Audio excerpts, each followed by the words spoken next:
Welcome back, and thanks for joining us in the second half of my conversation with Rusty and Mace as we focused on Desert Storm.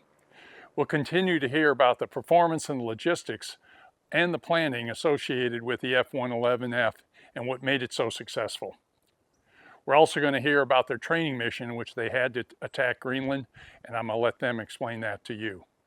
I know you're going to enjoy the balance of our conversation as we focus on the performance, logistics, and the success around the F-111F. You know, and the one thing that I've enjoyed as we've been talking here, I think you said it earlier, I just wanted to highlight it, that you guys have been, I think, aviating together, flying together, teaming together for like 30-some years you've known each other? Yeah, quite a while. Our first real mission together was Viking Thunder. Yeah, we've been flying. We attacked Iceland. Tell us about that. Aren't we gonna like buy Iceland or Greenland or somebody? I've been stationed in Iceland before, because what we do, we have U.S. Air Forces and Navy, some Navy forces. There's a Navy air base at Keflavik, which is about 30 miles from Reykjavik. We have AWACS there, and we have, at that time, it was F-15s. And we have U.S.-based ground radar sites around the island. And that is protected. The main threat was the Russians coming through that gap to the U.S. and to Canada, so you wanted to protect that. NATO every year would have a Viking Thunder where NATO forces would attack Iceland to see how good the defenses were. I was a new ops officer, this is spring of 90, and we had a 4-ship. Our wing commander was going to be on our wing, which was a joy. And so, having come from air to air, I thought, you know, they're going to find us. We got to go fly from Lakenheath, Scotland, then across the North Atlantic to Iceland. They're going to see us. They have AWACS out there, ground radar. I had learned when I was air to air in the F-4s in the Philippines that the Navy used their weathermen. There's a thing called ducting. Depending on atmospherics over the ocean, there can be layers where radar doesn't go in, doesn't come out, and it can change from day to day. So I went over to the Navy weatherman at RAF Mildenhall, and he told me for that day, the ducting layer was like 3,500 to 3,700 feet above the water. Mm-hmm. And so when I briefed the attack to our wing commander, he said, "You're crazy. You know, why are we going in 50 feet off the water?" I said, "Ducting." He's going, "Ducting what?" You know. Well, we used that for a base altitude, and we came in, and the tanker was a guard tanker from Utah. And they were really a bunch of great guys. So we actually had the tanker pick up our transponder code, and it dove for the water. Well, before that, is that part of winning at all costs? Yeah, winning at all costs. So we cheated. So 150 miles out, we pulled the 4-111s in tight with the tanker. We turned off our squawks. So then he picked up our squawks. So AWACS and the ground radar sites are seeing the tanker. Then we all, with the tanker, descended down above the water. Then he climbed back up. And we then, at 50 feet off the water, we did our split attack. We did the ducting, and we had 1-2 ships split right, and the other waited longer and split left. In the meantime, they're still looking at this tanker squawk, and the tanker's a few hundred feet off the water, and then like before they F-15s can get engagement range, the tanker turns 180 and leaves. So they don't know what. And I was wrong. We didn't go down to 50 feet. We were in the ducting layer about 3,000 feet. So then we were both able to penetrate to the landmass of Iceland, and we got over and we flew a low level, and then we came out wet again over the ocean, and then made an airfield attack on Keflavik. And we were undetected. And the greatest part was we're in the debrief, and a U.S. Navy admiral was there, and my friend from F-4s was the ops officer of the F-15 squadron. And the F-15 guy said, "We're sorry, we don't have any film to show of any intercepts." And John Taylor, number 3, one of our guys said, "I have some video." He shows a pave tack video. You could put 58 mils, the pave tack video, like a black and white TV. And he shows calling a kill on an F-15 who was trying to chase us down because we had just gotten off the runway. So it was kind of embarrassing for the F-15s. Great attack. Yeah. So then we had beers and had a good time at the bar and talked to everybody. There was another one-off. You guys were the only ones that were successful. I like the way that you played a little trickery in there, too. Well, it's tactics, and it's different ways to defeat. The F-15 is an incredible weapon system. It's got incredible radar, but it's got strengths and weaknesses. Mainly strengths, but a few places you can challenge it. Sneak it. So But that was the time frame that, this was post Libya raid, when we were training.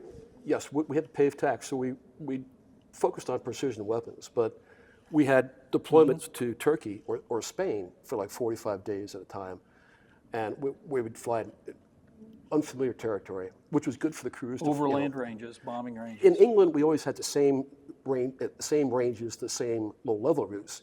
It's no trick, because I like to test the crews to fly in areas that they've never been before. You want them to almost get lost, because to learn how to get through that. To respond. And strange ranges where hitting a target, first look, you've never been there before, and all of a sudden you pop across the mountain and you got to find it. We did that in Turkey. Squadrons would take turns going there for 45 days. We also had Spain, Zaragoza. That was our normal mission. And it's still training, though, for a European type of environment. Getting into the Desert Shield thing, that what we trained for back then, we're talking now, my second tour, I got there in '89. We still were focused solely on EUCOM, NATO, fighting the Russians, and never thought about out of area. Yes, the wing had bombed Libya. That was a little bit, at that time, Libya was in the EUCOM AOR, but it was still far away, 12 hours flight from England. So we trained for a European fight, not using tankers, hitting bridges and targets, and yes, maybe some tanks, but it was fighting the Russians kind of from home station. Then what happened was, in the summer of '90, when Saddam invaded Kuwait, things started accelerating. We were all following that. We didn't have a thought in our mind that we'd be doing anything. Because I had, as a CENTAF Weapons and Tactics officer, earlier than that, I helped build the tactics for a totally different employment for Southwest Asia.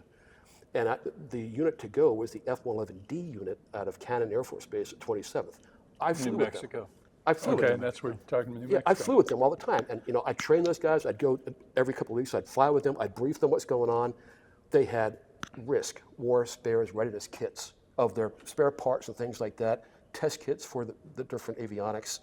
They had other supplies that were in pallets ready to go. They were totally ready. They had lists of who was going to go, and they had the airlift scheduled. We got the call, and it was all of a sudden rumors going around. Yeah. People in the Pentagon knew the F-111F's capability with the paved tack. Ronnie Stanfill was one of them that had been a former commander at Lakenheath, and he communicated that to the planners. You met Yama. Laser-guided Yeah. bombs. Yama was one of the guys that was called up to checkmate the Pentagon when Ronnie Stanfill and Yama and a couple other guys, and Al Whitman, Al Wickman. another guy who was at a reunion this past And they summer. said they're better to go. So what happens is Cannon support personnel, there's civil engineering, there's a lot of maintenance supply and all this other stuff deployed to Taif in Saudi Arabia. And the pilots and the Wizzos have to stay home with their planes. And their wives and buddies are deploying over. And they sent the jets from Lakenheath. So I Okay, talked to. so they set the team from a different. From Cannon. Well, and it then was a support team. We actually sent our own support team. advon team. We sent our own guys. But what happened was that our focus was very close held. I remember the wing commander called a few of us in and said, "Okay, we got a warning order to get ready to go." I'm going, "Holy shit, this is great." Our focus was on operations. I'll get that in a second. But Barry Ream, I've talked to quite a bit this last year. He was our vice wing commander, and he filled me in a lot of what happened. We were focused on operations. Initially, what we did is we only had not very much time to prepare, and we sent an advon team. It was Jim Breckwall, who was a 492nd commander. We sent a lawyer, and Mark Kelly, who was I just saw him last year, my weapons officer from 492nd. 492nd, good guy. And they went advon team, and then Lennon picked a composite 18 air crews to go in the first increment. I was one of those. But what I did is we got the crews in because this is so operationally different for us. Bed down bases, air refueling, light people. They flew in and attack packages. This was not our European type of employment where 2-ship of 111s, maybe sometimes a 4-ship, would go hit a target. The support aircraft, the Weasels hit for the harm shots, the jammers, the force protection would get areas of protection. So you didn't have to coordinate directly with them because you just had your own mission. because I had helped build the tactics for Southwest Asia. It's all different. Attack packages where everybody's together, because to provide that localized, personalized protection for the bombers, attack bombers going in. So I was trying to tell the guys, here's how it's going to be done. The ATA is going to be different and all that. The guys are going, holy shit, this is very different for us. We were focused, this is my conversation with Barry Ream, we were focused on operations.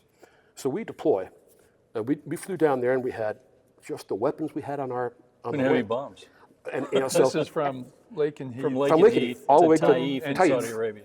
Taif, King Fahad Air Base in Taif, southern Saudi Arabia, near Mecca. So Barry Ream is now the vice wing commander, and he's left. We don't have logisticians. We don't have risk kits. We don't have our paved tack, very sophisticated system. They needed test platforms to make sure they're okay for bore sighting, all kinds of stuff. And with the atmospherics down there with hot sand and all that, Barry talked to our maintenance supervisor. They said, we don't have test kits. And he said, make them, do something. He said, I'll give you 3 days. There was no airlift. All the airlift was getting U.S. assets from the U.S. to Saudi Arabia to, all the Persian Gulf bases.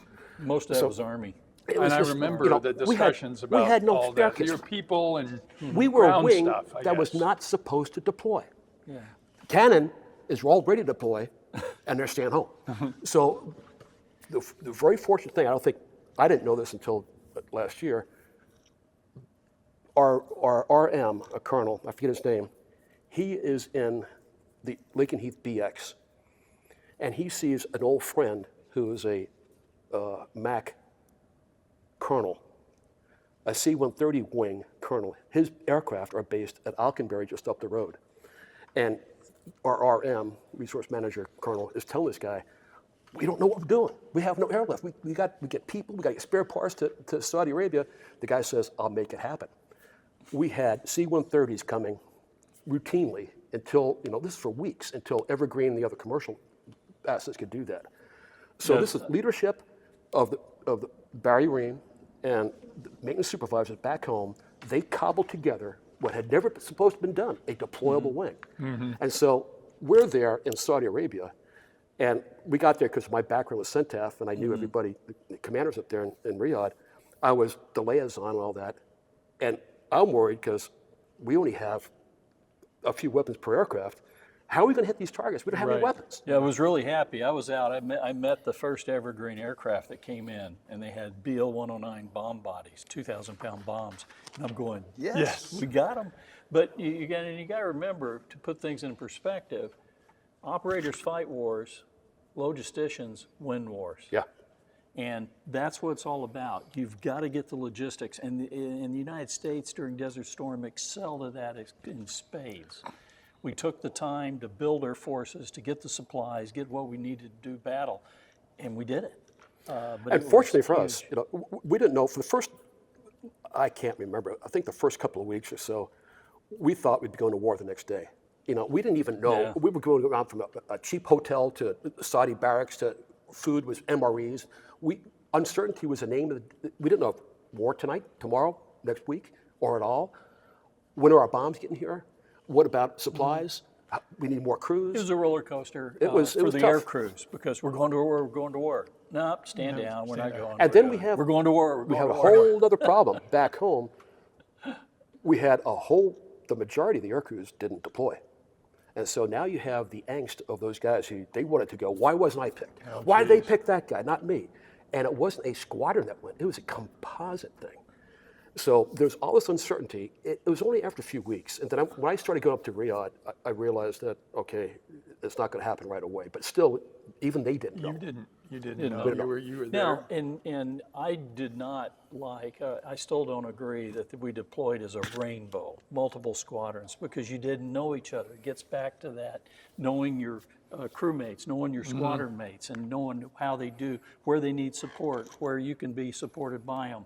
And with a rainbow crew, if you're flying with guys other squadrons, you really don't know them well, and it has effects. Now, eventually, all three combat squadrons deployed. Okay. Well, after the war, Okay. after the war, 94 or 5, I'm in the Pentagon, a colonel, and our wing commander was a general in the Pentagon. And he'd call me into his office and to sit and talk. And he said, tell me where you think I screwed up. I said, okay, here are the things. He said, first of all, we deploy as a rainbow. At a time when crew coordination in our aircraft, as you know, with paved tack and all the things, is so important, the things we talked about in the first episode, the left and right, the hard crewing, the guys who work together so well. We don't know if we're going to combat the next night or, 2 days. Right. You broke up crews. You broke up squadrons. The time, you broke up squadrons too. I said, at a time we needed that crewing. And I said, supplement to that. You broke up the squadrons, so now who you need, particularly in a time of going to combat and all the uncertainty, the angst that crews have, flight commanders are important. That lower level of leadership, the captains and the majors who are the flight commanders, they have 10 or 12 guys. All of a sudden, guys are in a different flight, don't even know this guy. He's from a different squadron. And he said, was that all? I said, remember you told me when I went up to Riyadh to coordinate, you said, don't turn down any missions, don't turn down any targets.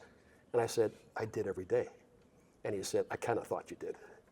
But what Mace said is, I don't want to trash the guy, but I thought that was not a good way to go to combat. Right. With all the uncertainty we had, the logistics and all the other problems we had, plus a lot of these guys had never been in combat before.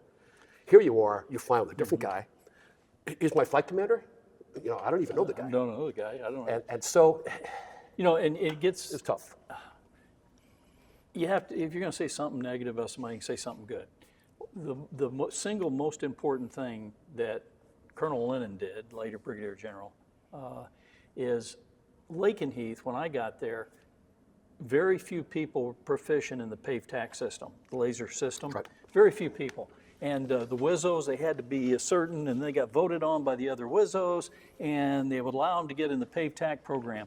So first of all, the paved tack systems weren't used as much, and therefore they broke more often. When you don't use something in an airplane, it tends to break more often. Second, we didn't have that many qualified crews. Maybe 20 to 30% of the people were really proficient in paved tack. Well, Colonel Lennon came in and said, everybody's going to learn this system from the start. And people were pushing back. He says, no, everybody. And if somebody can't hack it at first, we'll give them more training.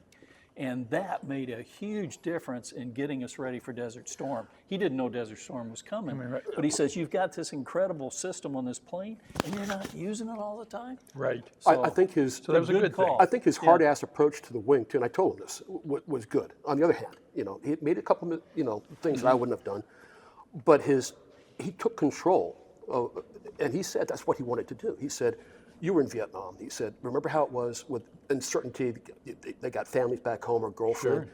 I wanted to know, hey, I'm in charge. And I said, that was effective. We needed that. With all the uncertainty, and now people starting to, crews will do that. They'll go off, off duty, which we didn't have a lot to do, but they would talk. You don't like that. You want to keep control of all of that. The other thing that Keep your laundry in the house. the other thing is, I screwed up big time one time. I was up October, November timeframe of Desert Shield, and General Glasson said, hey, we think you can take out tanks with your paved tack system.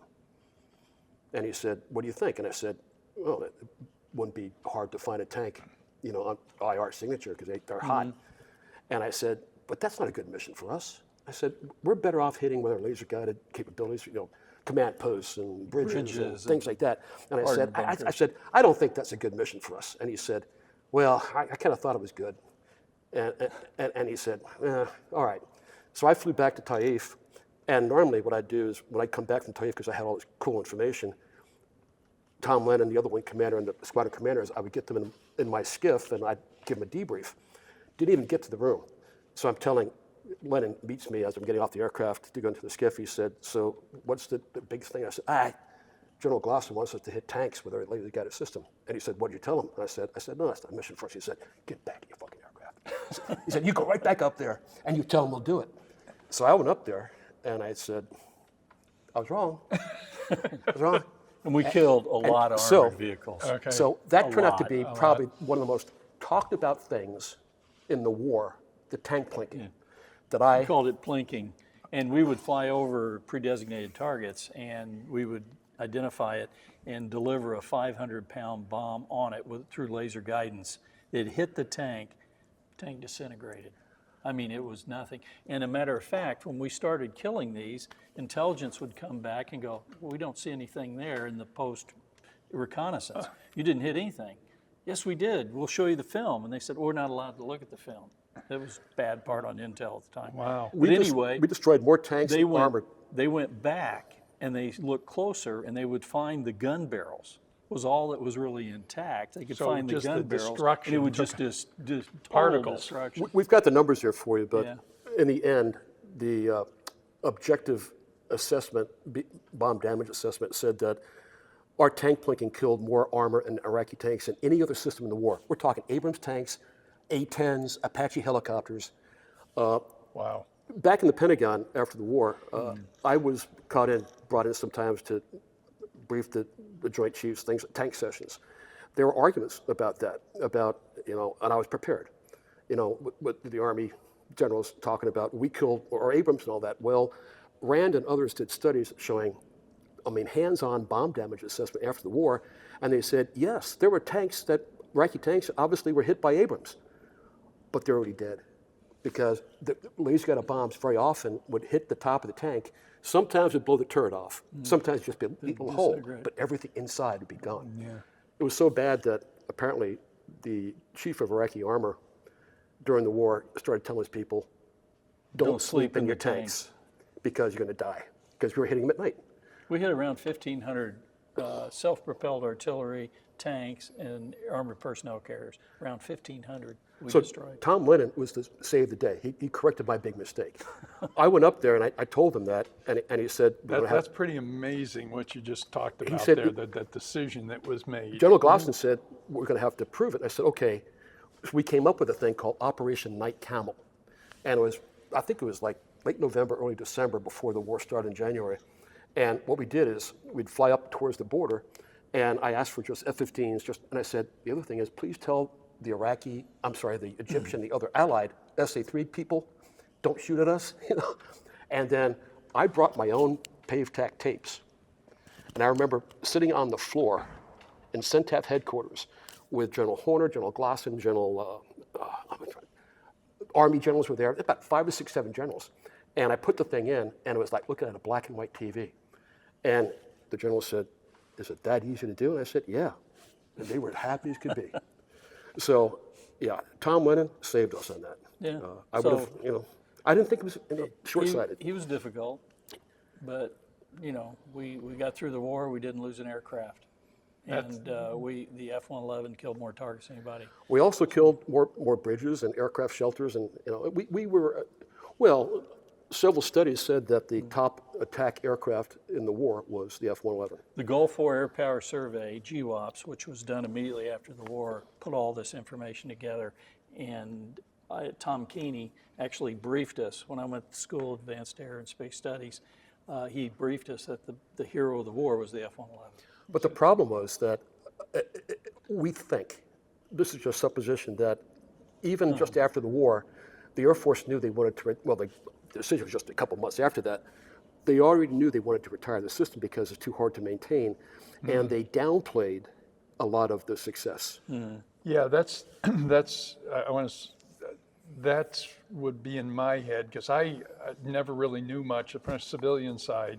I think of it as cruise missiles, F-15s, things like that, the 117, but I don't think of it as the F-111 from a civilian side. In the fighter community in the Air Force, the air-to-air dominates. And at one time, when I was on the Joint Staff, I think 12 of the 14 4-stars in the Air Force were former air-to-air fighter pilots.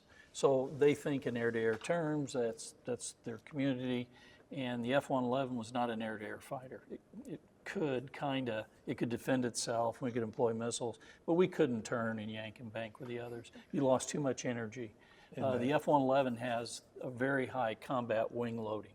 And when you pull Gs with a high wing load, you just lose energy quickly. Real quick. It's a shame, and that's part of what I was asked by the former 48th Fighter Wing commander and the commander of USAFE is to help us restore the history that has been lost. And that's what we've been doing now for 5 years. The reunions are part of that. Your video is going to be part of that too. Oh, it's yeah, But you know, wonderful. the good things and the bad things, and as we've been trying to bring up in these videos, is I'd like to bring things out that hopefully there'll be a lot of 48th guys who flew in Desert Storm, things that they never knew about why we had call signs for NFL calls, NFL teams. And to realize the importance they played in And the some situation. dummy almost, we didn't do the tank blinking. I think this is the game changer. So we've talked a lot about the logistics and the operations there. Is there a couple of specific missions you guys would like to focus on? I'd like to talk about some of the type targets we had that were representative of the different type of employment capabilities we had. Okay. Late in the Desert Shield time frame, Scuds became a real threat.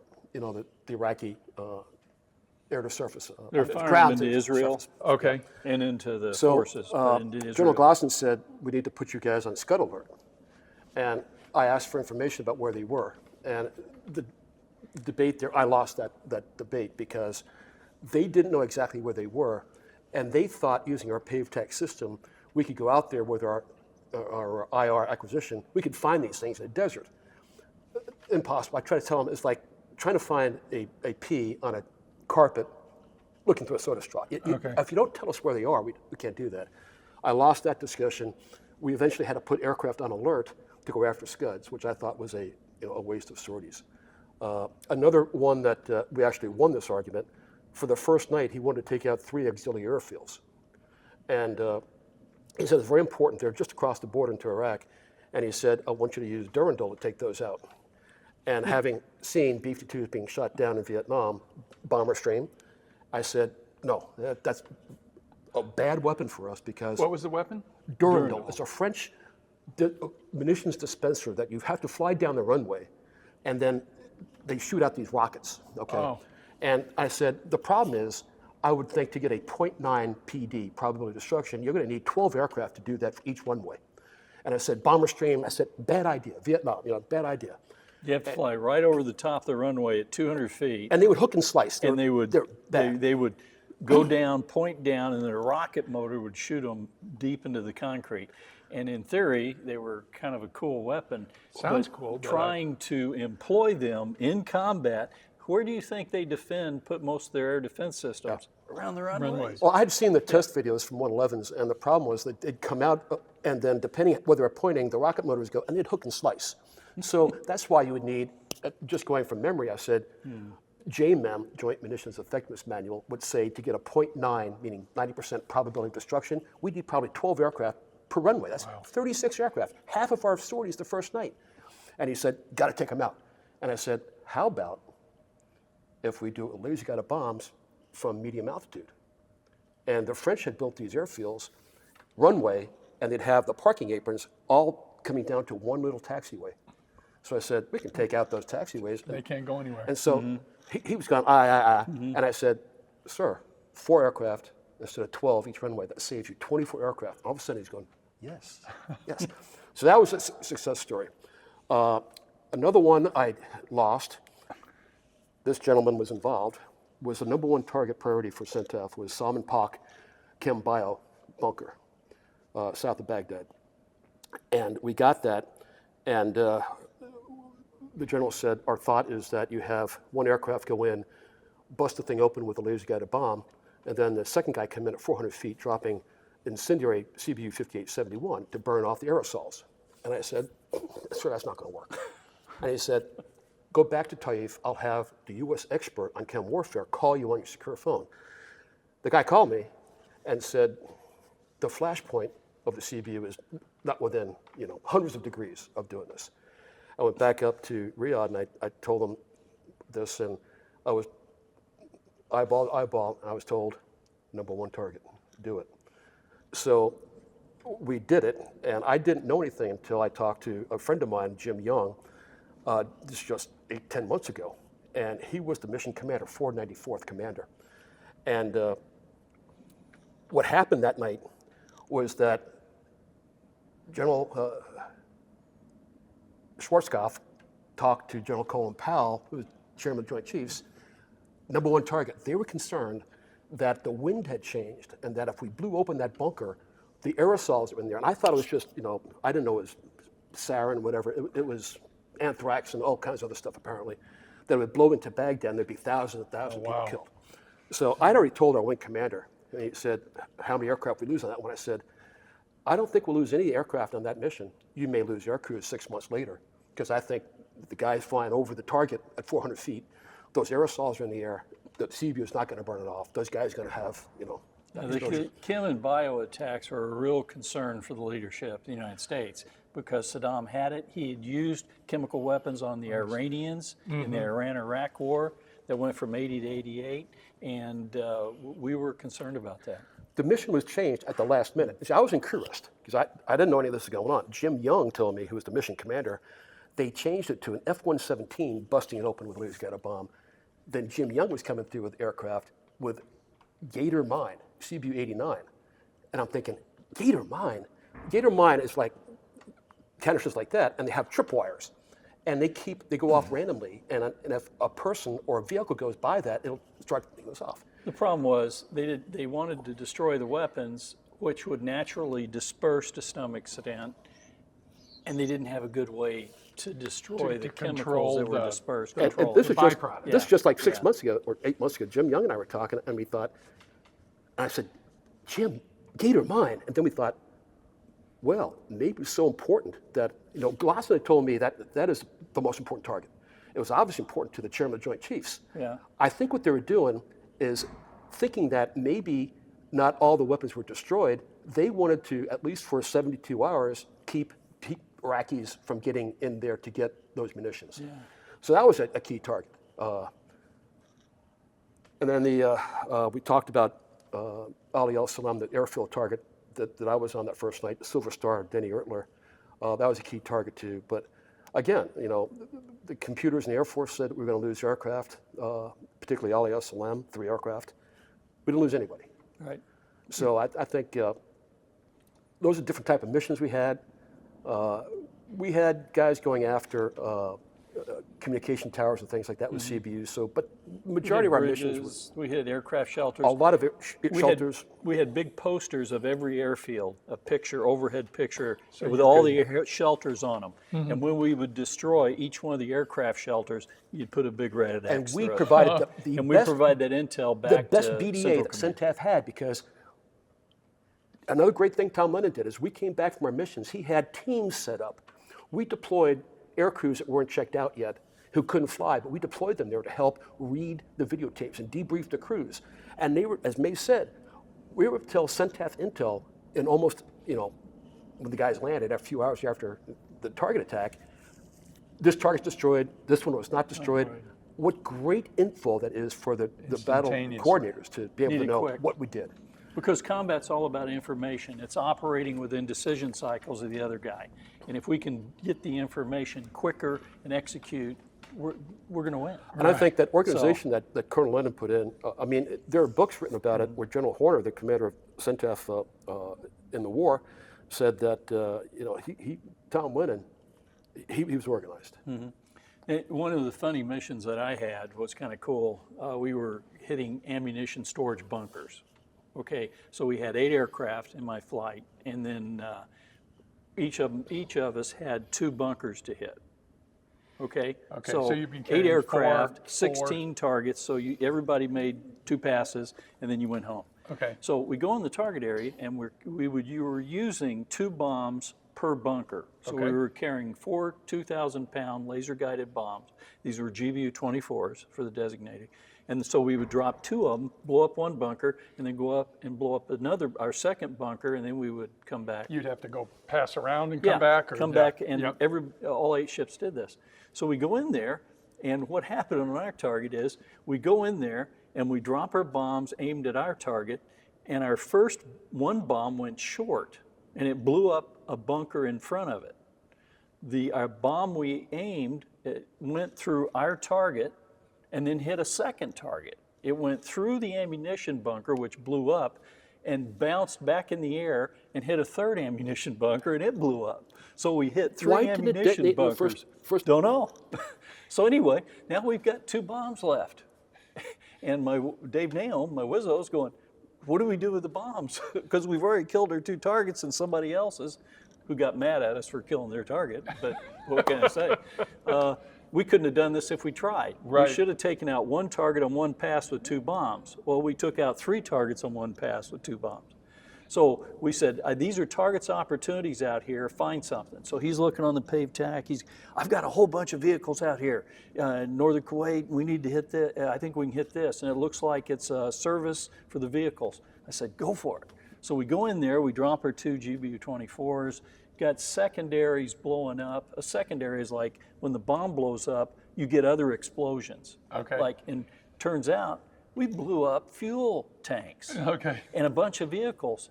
But when we found out later, what we hit was a BP gas station on the interstate in Kuwait. And we didn't know. It's at night, and it looked like an Iraqi logistics point. Right. And they probably took over the gas station and were fueling out of it. And it went.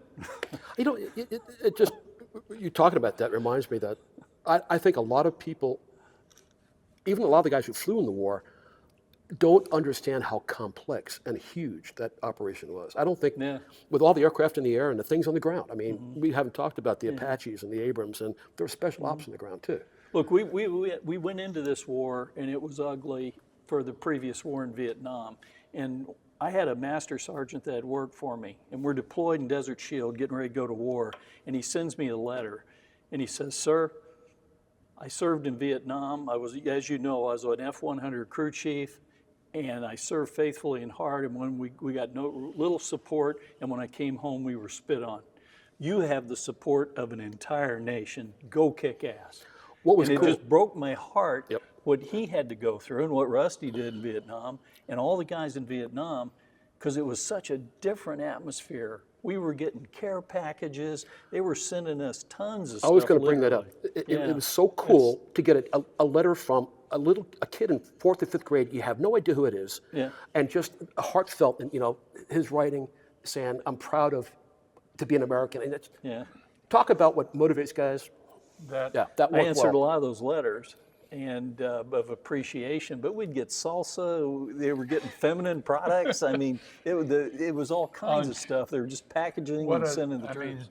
That's really cool that the country learned something along the way, maybe. I know we're getting close to the end here, but what I'd like to, and I'm sure this happens in different services and different types of capabilities, but what I have seen a lot of the guys, my flight commanders, my key planners for Desert Storm, I've seen them the last couple of years. I've stayed at their house, or they come by. I see Mace. We talk on the phone with Dave Ratcliffe, and it's so cool. The camaraderie is still there. That respect. Yeah, we had a good group a great squadron. Jim Breckwell was the commander before we deployed. Rusty as ops officer. Mike Buck, Brian Griggs, me, and I think Paul Ackerman were the flight commanders. Woody Watkins Woody later on. Yeah. And then, the commanders, Moses Malone and Tommy Crawford, who is kind of like he had been a squadron commander, and Lennon kept him there, kind of his advisor. And so, Tommy he provided that. He was a weapons officer too. He knew how to employ the aircraft, and he was a voice that I felt comfortable knowing Tommy was that voice in Lennon's ear. Yeah. What I wanted to do over real quick was the F-111 by the numbers that we put together. And so I'll go through this quickly, but I want to give you an idea of the magnitude. It culminates a lot of what we were talking about, the significance of the plinking and... Yeah. Okay, number 1, the most effective strike aircraft in the conflict, Desert Storm.